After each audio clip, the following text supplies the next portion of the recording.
Hey y'all, it's Natalie Michelle with Pretty Big Faith. Thank you so much for tuning in. And as you can see, I'm channeling my fall vibes right now. I hope you're having an amazing autumn day wherever you are. But I wanted to continue on the series that I started, which was When God Breaks Your Heart. And the first video in that series was my personal story. If you haven't had a chance to check that out, feel free to visit my YouTube page if you're watching this on Facebook.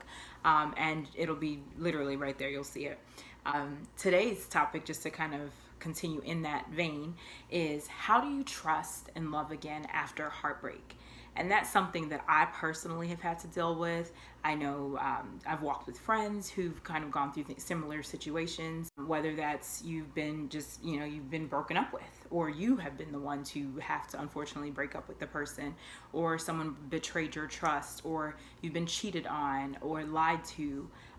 Something happened, infidelity that rattled your trust foundation with that person. And sometimes that same kind of feeling happens with God himself, right? Like you were trusting him to heal your parent, or you were trusting him to save your friend, or to get you out of a situation that you literally had no other escape or recourse from, and he was your only hope, and yet you felt like he let you down somehow.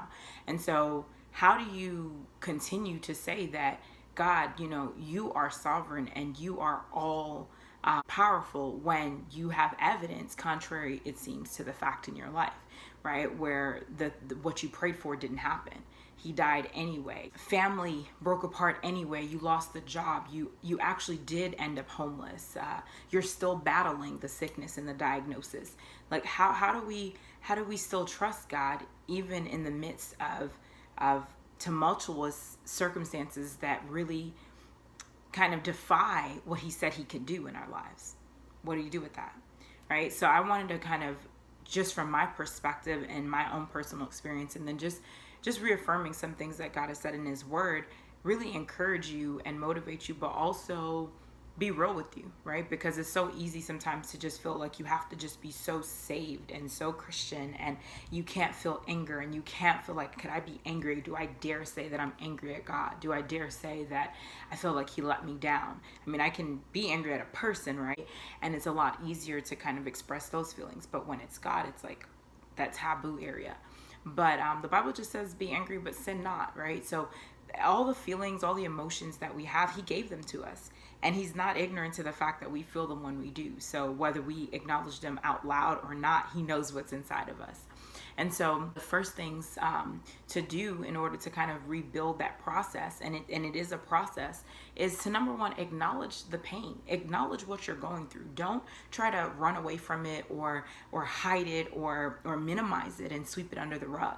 It's so easy sometimes to kind of pretend that it just never happened. And I, for one, personally went through that when I lost my first husband. I knew it had happened, but it was kind of like I knew at the same time all eyes were on me, and I had this faith, and I was a Christian, and I knew that God was good, and I know that all things work together for the good of those who love him and are called according to his purpose. And so I was sad, yes, and I was broken, but I was like, no, I gotta be strong. I gotta be strong. And sometimes you're tired of being the strong one. Sometimes you're tired, and it's okay. It is okay. It does not mean that you don't believe who he is anymore, or that your faith is just fake. It means that you're human, and in your humanity, God reaches out to you and says, hey, I know what happened. This did not catch me by surprise, and I'm going to walk with you through it despite what it's done. And then number two, understand the status of that pain in your life, right? So whether you're going through a breakup, or like I said, something that was, diagnosed, or an infidelity type situation where you're just kind of like, oh, what am I going to do? This is crazy. Understand that its status in your life is temporary. And what I mean by that, kind of think about like when you get your driver's license, right? Like you take your picture, which you try to make as pretty as possible, but you have to wait usually 2 or 3 weeks to get the actual official one. But in the meantime, you don't just drive around with nothing. They give you a temporary, card. It might be made of paper or cardboard or whatever, such that if you do get pulled over or you need to use it for ID purposes, it's still seen as valid, even though it is temporary. And so for the pain situation in your life, understand it cannot exist like this forever. There is an ending date. There is an expiration date to it. It has to change. Of course, while you are in it, it seems like it's going on forever and ever and ever, and it's nothing, no change in sight.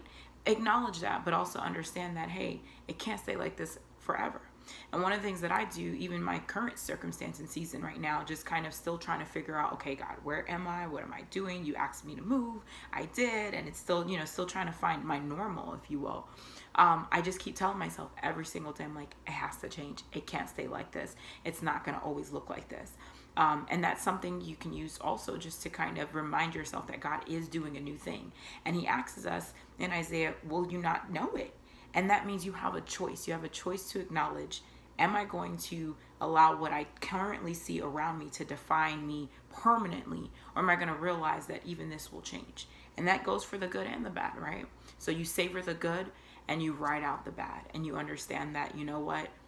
This cannot keep me here either way. So I'm gonna cherish the good memories that are being made and the good lessons that I'm learning despite what I'm going through. But at the same time, when that thing is just driving like just a wedge between my faith and my reality and my trust in God, I'm gonna understand that it only has but so much power. It can only be here for a time. And then lastly for today, I'm gonna leave you with third point, which is I want you to revisit why you tried to love in the first place. Like, why did you ever trust God in the first place? Why did you trust him? Why did you trust her? Why did you even desire to have a relationship with them in the first place? Whether that's a holy relationship with God or, a platonic or romantic relationship with someone, or even familial. And remind yourself of the good and of that innocence and that sweetness that you brought with you when you first thought, hey, you know what? This could work. And so sometimes I think we use those memories to mock us and make us feel like, see, this is why I'm not going to trust again. This is why all of them are bad. All of this. No, don't do that. Remind yourself that, no, there is good and it does exist. And yeah, you might have gotten burned this time, but that doesn't mean every single attempt after that will result in the same. And so I'm going to stop here, but we're going to pick this back up tomorrow. Once again, picking up on the series, When God Breaks Your Heart, and how specifically to trust and love again. So I hope that this, just kind of stirred something up in you and that it blessed you and just got you kind of thinking that, you know what, it's not going to stay like this. And there is a way to get through this. And so blessings to you. I hope that you can share this, subscribe. If you have any questions, comments, definitely feel free to leave those and we'll talk soon. Bye.